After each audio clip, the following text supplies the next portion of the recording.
Namaste and welcome to the second season of Future Fit Corporates. My name is Bhavana Issar and I'm the founder CEO of Caregiver Saathi. In this season, we are going global and shifting the narrative. Caregiving is not a career obstacle or something that organizations must accommodate. It's a leadership accelerator. And through candid conversations with corporate leaders, consultants, and change makers, we explore how caregiving shapes resilience, empathy, and innovation. Let's discover what it truly takes to build workplaces that don't just include caregivers, but recognize that caregiving experience is an asset. Because the future of work is not just tech, female, or inclusive, it's compassionate, it's innovative, and therefore caregiver friendly. Welcome to Future Fit Corporates.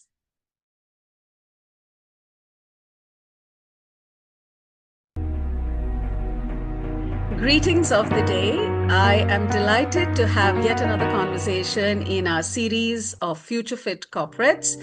And I have been looking forward to today's conversation, particularly because I'm going to be having this conversation with this absolutely wonderful person, someone I have admired and looked up to for many, many years, Ashok Malhotra. Ashok is an organization consultant and calls himself a lifelong student of human dynamics with a deep interest in gender, diversity, leadership, organization culture, and Indian psyche. He's the creator of Existential Universe Mapper, a framework for understanding individual and organizational orientations used in over 200 organizations with 8,000 plus managers. His insights are captured in a book, Indian Managers and Organizations, Boons and Burdens. Very evocative, I have to say, and a fantastic reference book for those of us who are interested in leadership and organization culture. Ashok is also the author of Childman, The Selfless Narcissist, and the founder of Sumedha's Academy for Human Context, a nonprofit focused on self-reflection and well-being. Also my alma mater, an organization, an institution through which I discovered personal growth. I learned a lot, first interacted with Ashok, and have been deeply influenced.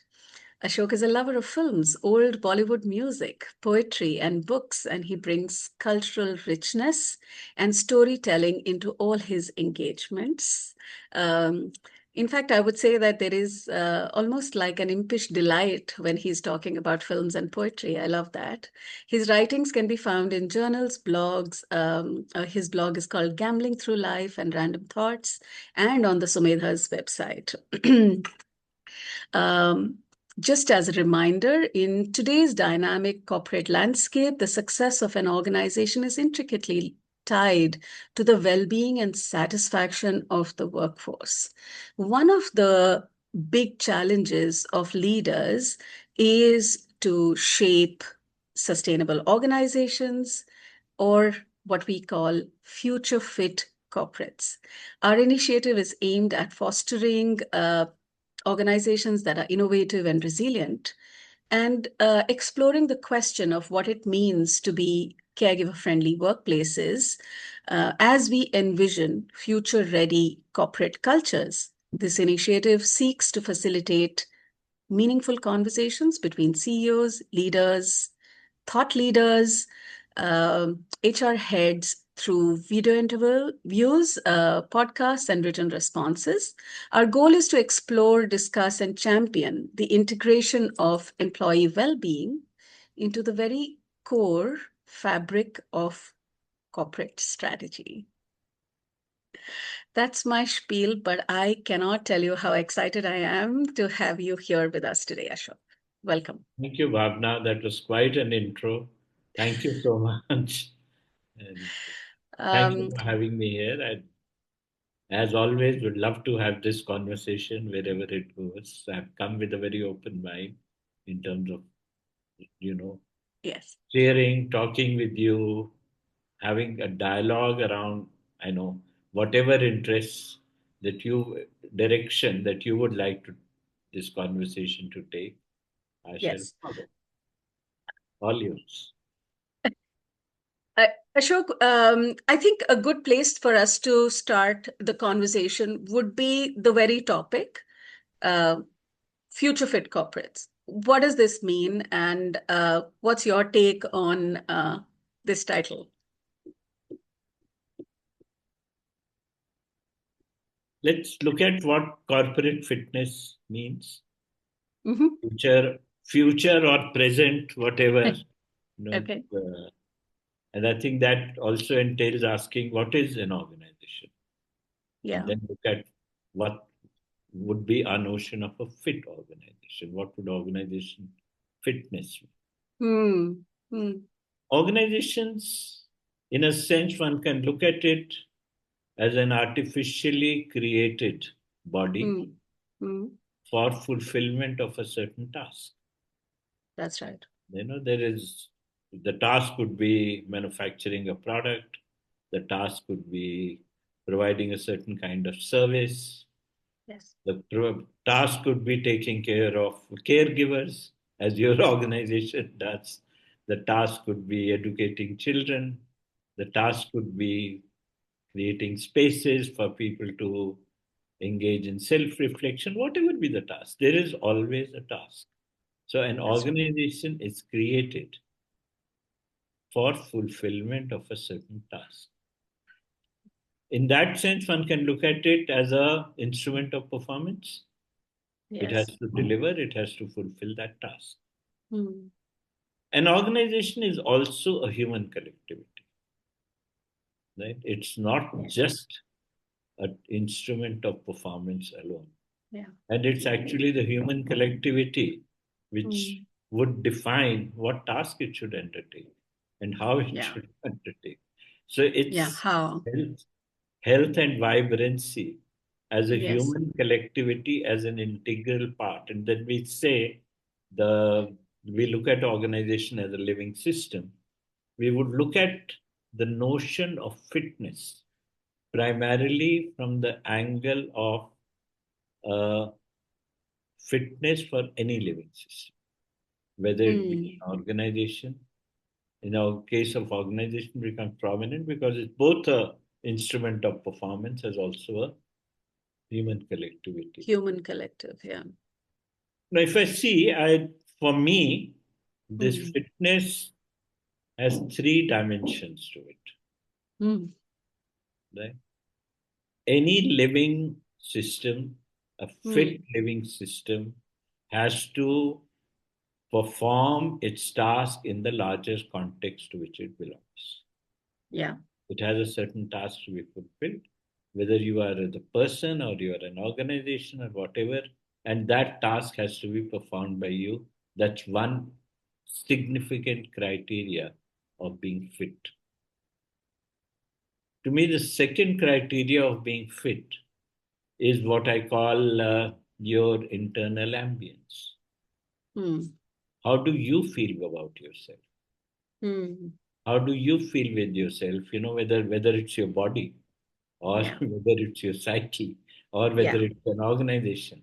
How does Yeah. it internally feel? How does it Yeah. feel about it? If it's in distress, if it's in tension, if it is overstretched. Now, you are of course an instrument of performance Yes. with an organization, but as a Yes. human collectivity, what is your internal state of being is as much a part. Yeah.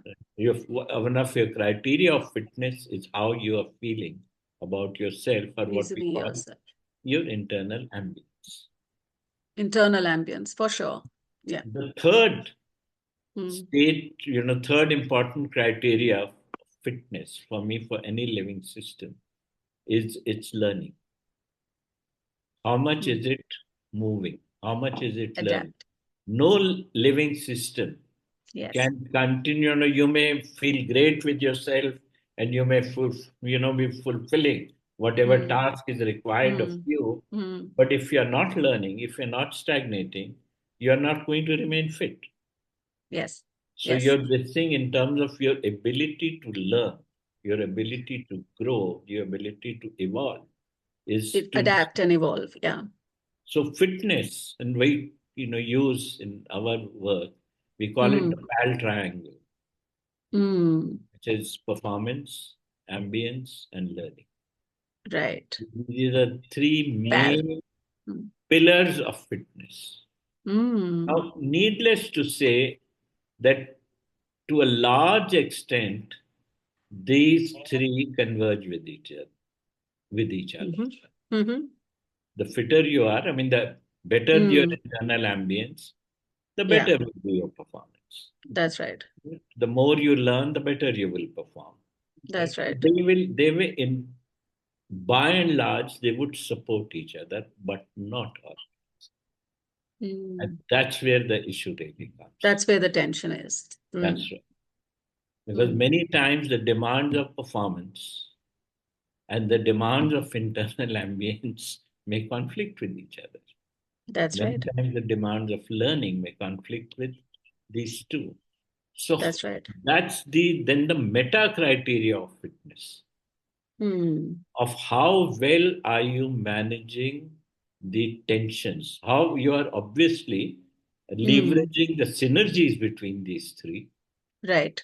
but how well are you managing the tensions between these three? Mm. Right? If you say, no, performance is the only thing which matters. All right, I'll Right. stretch myself. We'll do this. We'll do this. Great, etc. Okay, you will probably for a while, for a short term, it'll work. That's right. Eventually, the system will collapse. That's right. So, therefore, to me, fitness really, in many ways, means paying attention to all three, as also paying attention to the tension between these All three. three.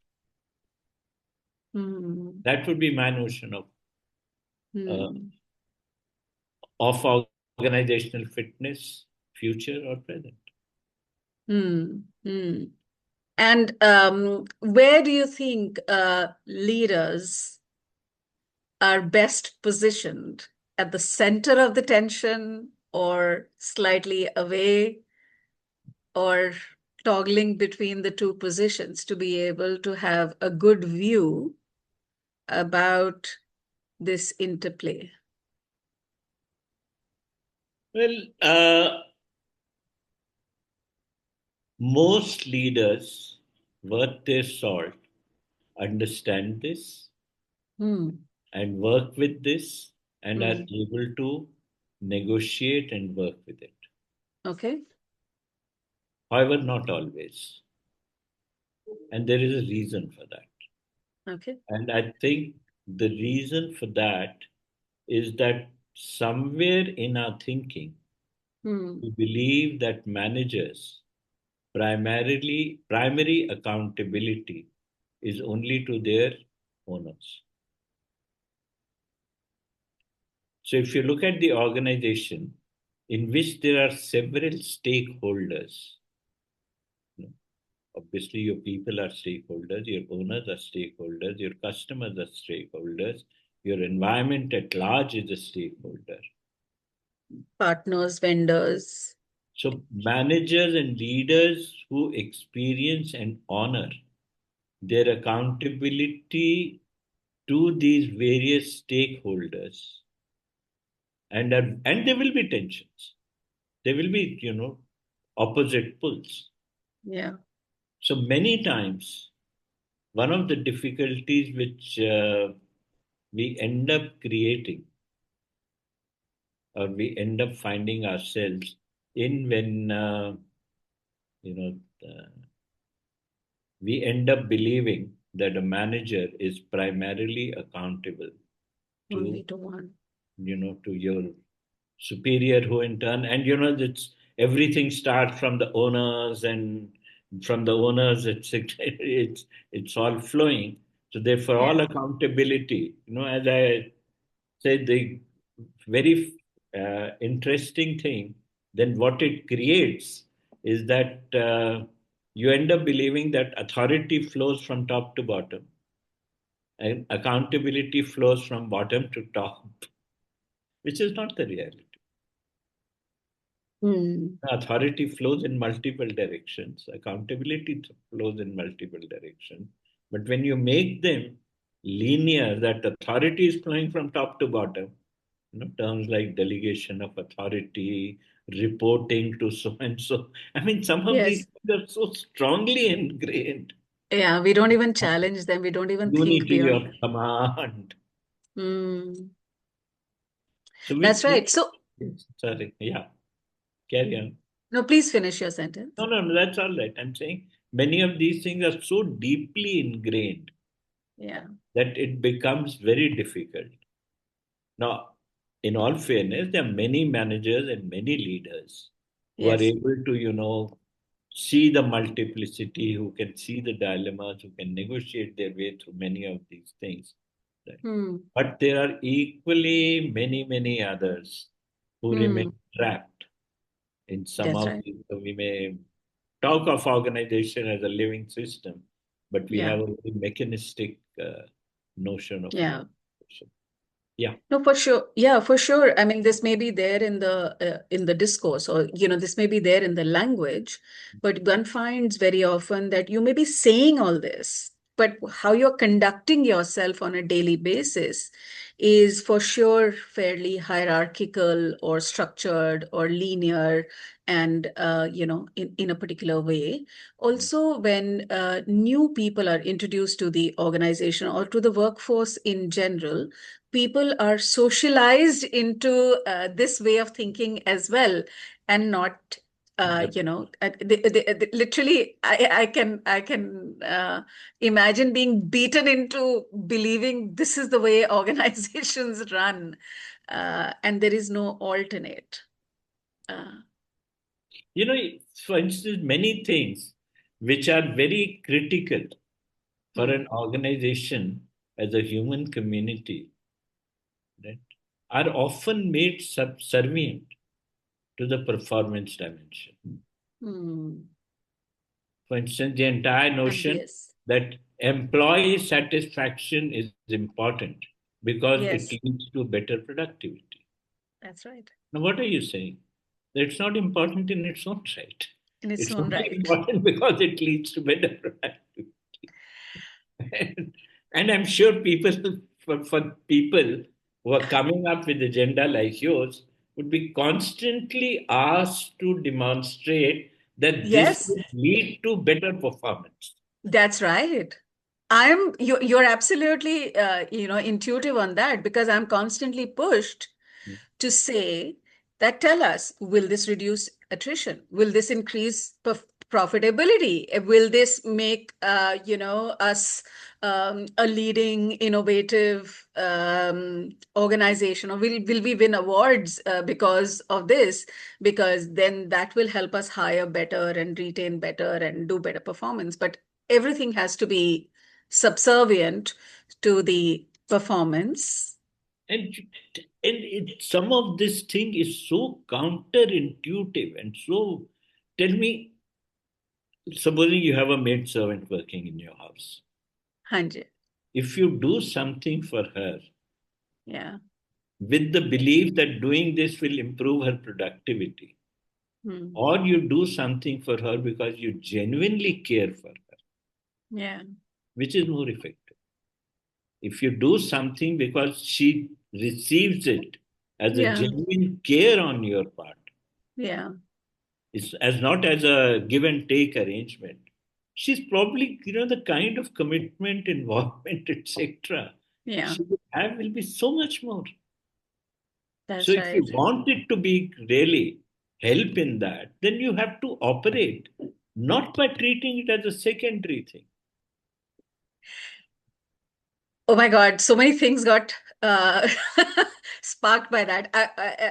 Let me see if I can take them one by one for the Okay. purpose of this conversation. So, for example, I was reminded of how, when the whole DEI diversity agenda was introduced by organizations, there was this whole um, mm, movement of saying, let's make a business case for diversity and inclusion. Sure. And, let's have studies that have established that there is indeed something that is the right thing. This is important to do because it's a business case, and a business case would be a business case only if it gave you numbers that improved profitability performance more than anything else. Sure. And you And see, and it creates all kinds of fake research. It's almost like you're compelled to show. Now, a thing like diversity, in some cases, it may is something you are investing in what you call a future fit organization. You are making it's an investment you are making. yes, You're not doing it, for immediate returns. yeah, Because we are wanting to create a climate, a culture which has diverse viewpoints, which are different kinds of orientations, which you think in order to be a healthy community yeah, is necessary. It's an investment. Now, if yeah, you say, show me the results, show me the results, show me this, it's like, pulling you sow a seed, and before it can, grow, you want to test its strength. You'll keep pulling it out. So therefore, research is forced, done by people because they're compelled to show that yes, it is leading. And then there, all kinds of you tie yourself up in all kinds of knots. It's like I'd much rather people have say, "Okay, look, it's not for immediate returns. It's an investment yeah, here." I'll tell you a small incident which will yes. illustrate this. When I was working in an organization, I was, offering a kind of a program Mhm. for some of my, I designed a program for my managers, senior managers, which was Hmm. aimed more at in terms of enhancing their self-reflexivity, their own this thing. So my finance director asked me, how do you think it will benefit us? Okay. How do you think it will benefit us? I said, I'm afraid it will not. Then why do you want to do Why it? do we want to I do said, it? because if I say that I'm doing it for the benefit, it will not Then you'll benefit ask me to me at all. prove it. I'm not, it will actually not benefit. Yeah, This is an opportunity I'm offering to my managers, not with a thing in terms of a return on it, but as for them as an opportunity to work with. Only then it will really help them. And I believe it helps them, it will help us. But if you're going to look at ROI on this program, sorry, I'm not going to go that. Uh, it reminds me of sometimes the struggles that leaders and HR managers face when they want to nominate people for programs like Sumedha's. And they like, why should we allow for personal growth and reflexivity? Because how is it going to come back to the organization and benefit us? You cannot really prove it. In fact, the more obvious thing might just be like some of the data might suggest that a person who's become so self-aware may leave the organization. So it Not just leave the organization, may start questioning things which questioning. didn't, Yes, you took it for granted and for swallowed granted it very quickly. assumptions. That's right. When I was at IIM, Yeah, and I had a philosophy background. So right. I would everything I would, look at it from the point of view of philosophy. And I would say, okay, why what's so sacrosanct about growth? What's so this thing Yeah. about, all kinds of questions. So, and I was constantly told that managers are not philosophers. Oh, wow. And I would say, why are they not? Mhm. I mean, they take decisions which affect so many people, which Yeah, impact, the world at large.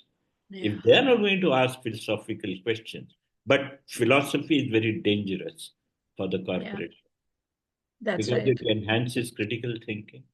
It makes Yeah, people question holy cows. yeah. things which everyone wishes to take for granted. So no one Yeah. wants to go there. Efficiency is at premium, and if you want to be efficient, then you cannot keep challenging the philosophical foundation and keep getting trapped in this. So if performance and efficiency and getting chop results is important, then in fact it's quite a slur. It's a slur to say you're being very philosophical about it. You're asking fundamental philosophical questions, and there is no space for And this. yet, organizations want to enhance creativity, Mm. want Innovation. innovation. How do we create an innovative culture? I mean, Yeah. if people are not going to ask critical questions, you can't have it when it suits you. Yes. Please Like, turn it on now. then take it away, take it away. When it From doesn't suit, 10 o'clock to 12 o'clock, please turn on your innovation. but don't use it for critical thinking. Huh? Don't Use challenge me. use it only for improvement, for Yes. improvisation. Yes. Better customer results and more profitability only. I find that very fascinating, and I'm glad that we are able to talk about this. But I would like for you to also extend this to your experience of. So we spoke about diversity as a concept, but I know that you are deeply passionate and you have done a lot of work around women at the workplace, or gender and sexuality and related topics. Can we can Sorry. Yeah. Carry on. I'll I complete. was, yeah, I was just curious whether there were some insights that one could look at from that experience to even talking about the evolving world, because you said organizations are a subset of the context in which they are. So the world has been changing significantly over the last many decades, and you have seen that. And within that, what has been your observation about the dynamics of gender, and how does that connect with future fit? Well, that's a very, very involved question. Okay. And because the world has been changing, as you said, for several decades. Yeah. But for last decade or so, it's almost taken a 180-degree turn. I'll come to that. See, to the issue of diversity to me Hmm. is the idea of there is an element of man woman in it. The Mhm. balance of power or whatever between men and it's a man woman issue. But to me, that doesn't interest so much. Mhm. What interests me much more is the quality of relationship between the masculine principle and the feminine principle. Now, whether it is men or it is women, we both have this. We are Yes. both, a Masculine unique and feminine. configuration of both Yeah, the masculine and the feminine. that's right. And how this relatedness is, negotiated, to me, that's of much greater interest. That's The right. large part of our notions of management and leadership Mm. uh, have been based on the masculine principle, Masculine principle. right? So, the masculine thing in Yeah. terms of leadership that you Yeah. think, you invariably think of a leader who's, assertive, who's clear, who provides direction, who leads from the front, Dominates. who dominates in some ways, right? Talks about expansion and growth more than Whereas anything not, else. for instance, even a thing like communication skills, you will see the Yeah. invariably the focus is how articulate the person is and Yeah. how well he expresses. Now, That's communication right. skills is not just that. Yeah. Communication skill is also how well you receive. That's right. You as He a or receiver, she. not just Yeah. as a Yeah. transmitter, but Yeah. in communication skills. your much greater emphasis on you as a transmitter than you as a That's right. receiver, Mm. right? In Yeah. power, there's much greater emphasis on what I call the push variety of power than the pull variety of power. That's also power. That's In right. terms of resilience, caring, Yeah. which are Yeah. much more, and I'm not talking it, associating it with women, I'm saying calling Yeah. it the feminine principle. This Yes. balance has been very, very distorted. So Yes. oftentimes, in name of diversity and inclusion, in gender terms, ends up making men out of women. Yes. You even say it's the only one who wears pants and stuff like that. That's right. So making, because your model of leader is masculine. That's right. So I'm not interested Mm. in, that kind of diversity and inclusion. Yeah. To me, the much more important thing is Yeah. that there is a healthy balance Yeah. between the masculine and the feminine principle in our notion of organization, management, leadership, etc. Now, what has happened as you talked about the changes? Uh, I think till about 2000, Mm-hmm. a little after 2000, there Mm-hmm. was world over there was a greater recognition of the feminine principle. Is that so? Was, Mm. but it has, greater in the sense that it has always been masculine, but it had It was started shifting. increasing. Mm. Okay, it Yeah. had Yeah. started shifting a Yeah. little more sensitivity to the feminine principle, to the feminine aspect had started to, you know, getting a little more recognition. Traditionally, it has all been masculine. At But this point, Ashok, I'd like to just take a little time for our audience to have clarity about what you mean by masculine and feminine principles. And then we continue because I think not everybody may be fully aware. right, I'm using the term masculine principle primarily in the Jungian sense, Mm-hmm. all right, where the masculine is associated with assertion, with clarity, with Mm. incisiveness, with Right. the dominance, etc. Yes. Whereas the feminine principle, and there is associated more with what shall I say, caring, Nurturing. sensitivity, nurturing, Yes. receptivity, a little bit of even chaos, Yes. creativity, Creativity. resurgence, right? Yes. Stuff like that. And So both men and women have, uh, both masculine and feminine principles. What you bring forth may vary, and so on. that's right, yeah. And so we are each one of us is a Yes, unique combination of both these, that they that's exist within all of us. that's right. Now, sadly, what I was saying has happened is that this shift which had begun to take place, right, at Did least yeah, till about two decades 2000. back or so, Yeah, yeah. has received a setback. Hmm. And now the masculine principle world Hmm. over is Hmm. coming back in a big, big way. Yeah. So it's, again, the masculinization. Hmm.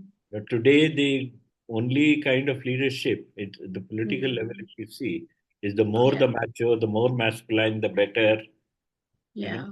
So that entire thing, which space, which the feminine principle had begun to, it had started to find some space. In fact, in places like US today, D&I is a dirty word. That's right. It's no Yeah. longer, it's all kind of dismissed as Yeah. woke stuff. Yeah. it's almost as if it's a slur, It's right? a It's slur. all Yeah. it's a slur, and that's a very interesting phenomena as well. That how do you diss something by making it like a like even woke, for example. There's nothing wrong with being woke, Yeah. but woke also has become a slur, and there is a category of things that we have clubbed together as being dissed or not okay. But you see, for that, it is a certain kind of superiority which the Yeah. woke assume they have. Yeah. They kind of, they're looking down upon the non woke. Yeah. Everything they do say, it's the in thing. Yeah. Actually, the woke became Yeah. so much associated with being sham and hypocritical. Yeah. Like D and I, if you look back, D and I, so long as you say D and I is good in itself, Yeah. right? अभी कौन उसको oppose करेगा? So Right. most people in the organization will say, yeah, it's good, but you see, it's not practical. It is not. It is this. Oh, yes. We all realize it is very good. No one will oppose it directly. That's So right. all the resentment goes down, is That's suppressed. right. So therefore, the opportunity comes, all that resentment comes. That's right. Like with vengeance, it has come back with absolute vengeance. And I'm reminded of one of the organizations that I was in, Ashok, and there was this huge top-down pressure of saying that you're a tradition. We've been a traditional sales organization in which women haven't been there, and we need to introduce women, and women need to be introduced not just in the support functions like finance and HR. We need women in sales and marketing, and we will Right. hire afresh and we will promote afresh. And it created so much anxiety and fear and resentment that one young manager actually told me. He says, "You mean to say I will now not be promoted? You mean to say I can't even talk about this because I will be, politically incorrect? But I will make sure that my woman colleague doesn't even have a surviving chance because, she is here to take my job away. So, I will not enable this change, I will sabotage it I mean, he was open enough to say it, but in a most private conversation, my in a very private. most favorite way of starting a D&I workshop Yeah, is to ask the group to create a case against D&I. yeah. Say, okay, let's first talk about Why it what should not be all there. is wrong with D&I. Let's Yeah, let that come out. And I can tell you, people have lots of fun in doing that. And then yeah, sitting. yeah. Something that I associate with you, and I'm just bringing that in because we spoke about the masculine and the feminine principles. And I think being emotional is also a little more aligned with the feminine principle. And workplaces traditionally and over time have become emotionally bereft. Although there is a lot of discourse around the emotional intelligence and the EQ and the whatever else. But workplaces are supposed to be more stoic and, less emotional and less human to that extent. I would I like, wanted, I would first like you to go and reread emotion, the emotional intelligence and emotional quotient. There's nothing hmm, emotional about it. that's right. It's a very, very rational way Yes, of engaging with emotions. You referred to Child Man. Right? yes, In Child Man, there is a chapter yeah, called Child Man and EQ Walas. yeah, right? In which it kind Yeah. of talks about what EQ, the entire thing is. Yeah. And such a bland, rational, Yeah. analytical way. So it Yeah. says, yes, understand emotions, work with them, Yeah. etc. But know this thing of expression of emotions, know No. this thing of being actually emotional. Yes. It's a very rational way. वो चलता है वो EQ बोल दिया the organization they will lap it up, but it's not really emotional. The Because phenomenon of people is expressive. It's not bland this thing of rational understanding of emotions. yeah. The reason that I was saying this, Ashok, was my first memory of you is in a Sumedha's community session. And we did an exercise where we were supposed to identify the types of subgroups or the larger context subgroups that we associate with. And invariably, the community veered in a way that the whole community abandoned the corner of religion and faith. You may not remember this. Yeah, I think I have a vague recall of it. Yeah. Yeah. But you can relate with it as I describe to you, and you can imagine what your response to that may have happened because as you were observing that phenomena that was playing out by the community, you made a very emotional observation about how we abandon the space of religion and faith and don't take responsibility for it or don't engage with it, and then it gets occupied by people who uh, Exploited. govern us. And it had caused such an emotional surgeons for you. Um, and that's the person that you are. But that's my first memory of you. And I remember being very struck by here is a senior gentleman in my life, and he's expressing himself with such raw emotion. And that's how I hold you as well as a person who can express his raw emotion fully in a public setting. Very, very few men I have seen who would do that. Um, and I would like for you to help us to reflect on this sharing that I have done and in the context of the conversation that we are having. You see, oftentimes I've seen people's idea of emotional maturity Hmm. is of being emotionally stoic. Yes. That person who very remains very calm, but Contained. emotionally very mature, who doesn't express, who's kind of can take, who doesn't get dislocated very easily, who remains Contained, yeah. anchored, emotionally very stoic. Most people associate emotional maturity with being Mm, emotionally stoic. I equate emotional maturity as an ability to express and receive intense emotions. mm, The more intense emotions you can express and receive, right? And don't go bonkers, hopefully. I mean, at times you cannot always remain anchored with yourself in doing that. But the that's right. more you are able to, so to me, and that's my difficulty with EQ wallahs, Mm, because they don't take this notion for their, in many ways, they also subscribe to being emotionally stoic yeah. as the notion of emotional maturity. To me, that's not emotional maturity.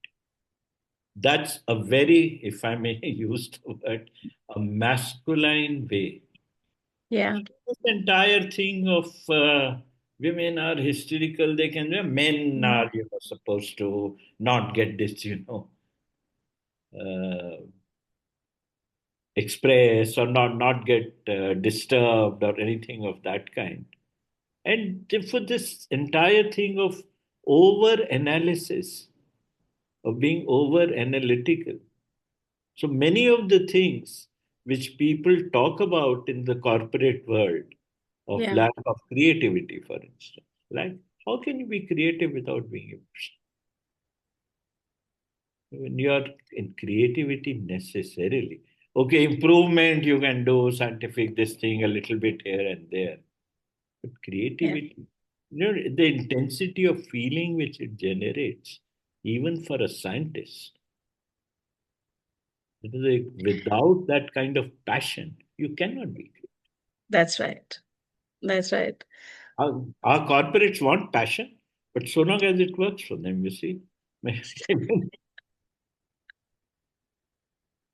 Both. So I have a take on that, which is passion भी चाहिए और कम passion भी चाहिए लेकिन passion कम passion के तरीके से चाहिए उससे लेकिन खाली कम पैशन हो जाता है।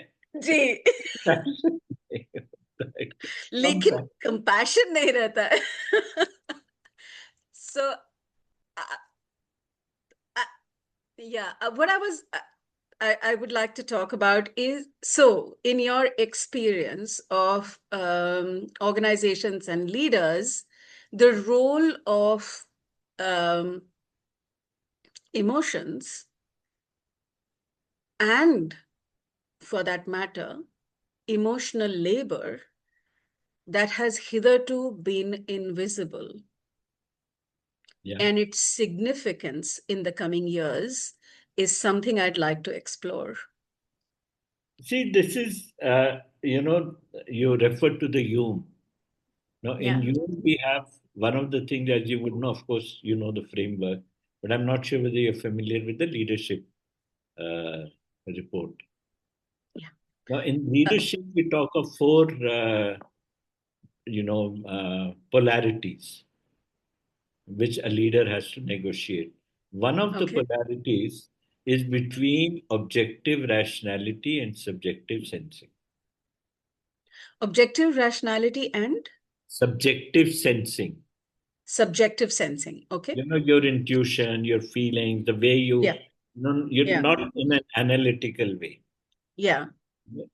Now, invariably, Hmm. people have a higher valuation of objective rationality than subjective sensing. Hmm. Right now, a leader needs both. Hmm. A manager needs both. Yeah. Be able to, I'm not saying that you only go by objective sensing and Hmm. say goodbye to objective rationality.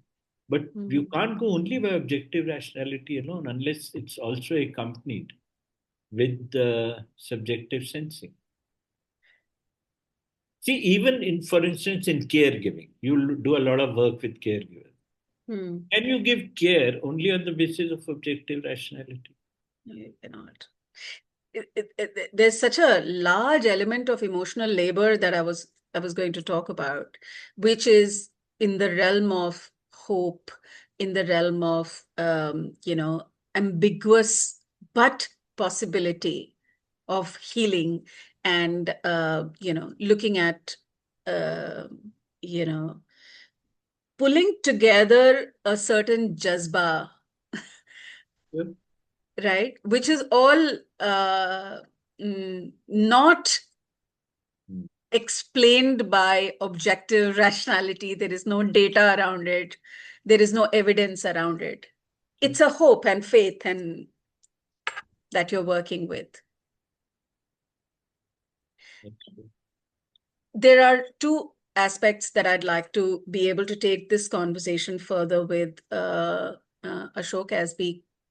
Uh, how do you see the role of the emotional part of leaders or the emotional labor that leaders have to engage with in order to build meaningful organizations or teams?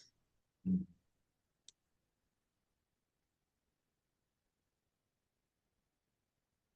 See, if you look at the Indian context, Yeah. traditionally, And I'm talking now of, maybe 40, 50 years back kind of thing. The leadership was split. Mm-hmm. Invariably, the top man Mm. played the distant father, Mm. right? Caring, concerned, capable, Benevolent. benevolent, etc., but Mm. emotionally distant. Distant. Yeah. Invariably, the number two Mm. played the role of the mother, Mm. emotional, connected, who had a sensing of where the uh, Organization was organization and people were. ambience, internal ambience. And who kind of had the thing in terms of where it Yeah. is and his or her own way, and the two Yeah. work in tandem with each other. That's right. Right? That Mm. in the traditional model in most organizations, on many organizations, I would say, in the Let's, Indian. Right. Now, in many ways, that is neither relevant nor meaningful nor desirable in the present context. Right? In fact, even the parent-child thing is no longer relevant. that's right. It's a very different model of leadership Mm. that you now need. Now, That's culturally, right. we are accustomed to that kind of model of leadership. Now, for us, Especially in the gig economy, etc. Certainly, what you're saying is very different. Yeah. you have to learn. Yeah. You have to release yourself from that parent-child model of leadership. Yes. You have to release yourself from Yeah. this split between the husband and the wife, and Yeah. etc., and see Yeah. how you, as an integrated human being, can engage with them, with Yeah. other people. And therefore, leadership today has to be seen not individual centric. Yeah. Leadership has to be seen as a process. Hmm. What is the process of leadership which is happening in the organization, or that rather than it being a thing, a quality of a particular individual? It's not going to be easy, but I don't see much choice other than that for us to learn. I I think we can have a very long conversation, but I'd like to bring in this element now as we have had this grounding conversation. What I'd like to bring in is that contextually, in the larger context, demographics wise, an average working workforce professional is going to have lots of pressures. Certainly, women have the pressure of childbearing and working and cultural pressures. And certainly, a middle manager has the pressures of everything, maybe being in the sandwich generation. We are going to have family responsibilities, at least worry for sure, uh, of parents and sometimes even grandparents as people are going to be living longer. So, the reality of the workforce and the average working professional has also significantly shifted in the last few decades and will only shift in the coming years. I also look at the positive side of it. Okay.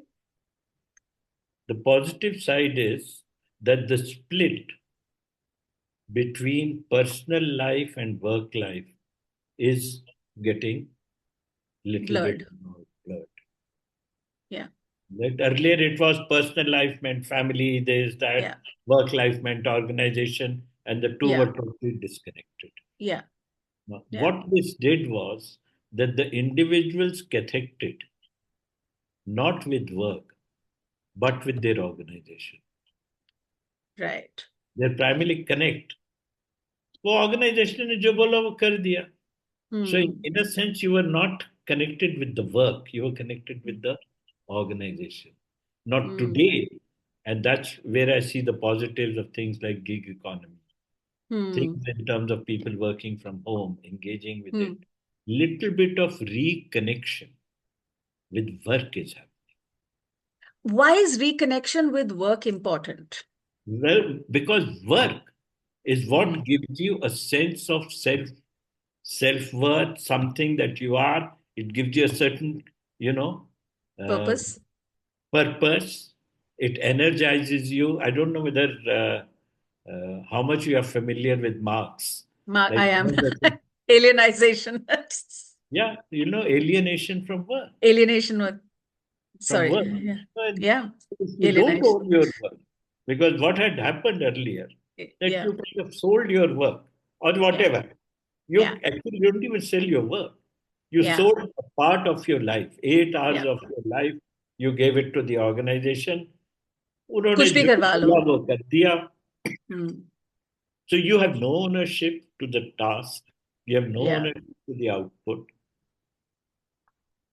Whereas it is tense. It is creating difficulty. Agreed.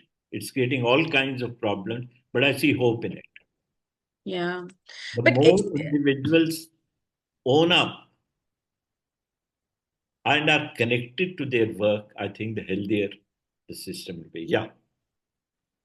so, of course, there is stuff that people can read about alienation from work and how that impacts us, and Marx's view on that. But I think it's a little um, time to go before the gig work will build a deep connection with the work as well, because the kind of gig work that we are seeing right now is fairly transactional. Doesn't offer that yet, but Sure. it's a little down the Yeah. stream. You see, a little bit of thing, like even when people work in organizations, like earlier, people used to join organizations. Yeah, Today, they don't join organizations, they take up assignments. assignments. Yes. They take okay, and they kind of think, okay, मैं यहाँ ये करूँगा. This is how it will, enrich me. This is how Yeah. it will, add value to me, etc., Yeah. etc. Yeah. It comes with all kinds of things of that. Yes. Right? But in some ways, you still are showing a certain Yeah. ownership for your capabilities, skills, Yeah. of your career, Yeah. rather than यहाँ पे मिल गया. ये नहीं है कि यहाँ नौकरी मिल गया अब यहाँ पे करियर बनता रहेगा. So you're taking a little. Yes, it's creating its own difficulties. It's Yeah. creating this thing, particularly in terms of what kind of how do you see yourself connected to the larger context. You Yeah. end up treating yourself totally as an isolate. There are all kinds of issues which are also Sure. coming with it, which Yeah. any change will bring. Yeah. But that's the whole point, that if we had the critical thinking skills and the ability to look at phenomena or to question things, then we would be able to step back and not just swallow the whole gig as the new flavor, but be able to work with the challenges that come with this change as well. And that's going to be ongoing work. That's right. It's in terms of how do you create a sense of belonging? Yeah. How do you create a sense of commitment to a system? Yeah. All those questions we still have to grapple with, and there are no easy, clear answers. That's right. That's right. Um, I'd like for you to also reflect on the changing role of women in society and in workplaces. And what have you observed, or what is your take on, you know, the increasing number of women at the workplace, or not really increasing, but this drive to increase women in the workforce, but that creating See, whatever it's creating. that's inevitable. Because if you look at the techno-economic conditions of human existence, there was a time when the technology and the nature of economy, etc., excluded women from certain kind Yes, of jobs. yes, Okay. Now yes. that more and more Yeah, conditions are such that a large part of within quotes work is gender neutral. that's right. It doesn't need you to be, a particular this thing. Being a That's right. man or a woman is no great advantage. Yeah, And despite what is happening in the last 5, 10 years, yeah, the fact is that the future belongs to individuals who are able to co-hold the masculine and the feminine principle together. yes. And women are at an advantage in that position. Because for So well women said. to embrace masculinity is much easier That's than for right. a man to embrace femininity. I mean, it's kind of comes with a certain kind of thing. So you have had the privilege of being a man, now you have to suffer the disadvantages of being a man. I was suddenly reminded of an interview that Meryl Streep was in, and she had used this. I don't know if you've seen that interview. She said, for years, women have been speaking in men, Okay. right? So they know how to think and speak in men, but men don't speak in women. So they have a distinct advantage. And whether I men like how you framed it. I really like how you framed it, and I kind of think that that puts it in a very, very. It it brings together the whole idea of why, therefore, if we wanted to be future fit, and if women had a greater role to play, women have traditionally been caregivers, and there will be a transition time. There will be this uh, negotiation that workplaces will need to do. I think this is a great point at which for us to bring this conversation to a close. Ashok, I'm very grateful for your mentoring, the kind of work that you have done that I have learned personally from, and this conversation as well. Thank you for watching this episode of Future Fit Corporates. If today's conversation resonated with you, don't let it end here. Join the Future Fit Corporates Club or the FFC Club. Explore our full dossier and discover powerful blogs from our past speakers. Let's move beyond inclusion as a buzzword. Let's make diverse experiences, especially experiences of caring for others, caregiving, a leadership strength. Together, we can truly build not just a caring world, but future fit workplaces. Until next time, take care and let's keep the conversation on.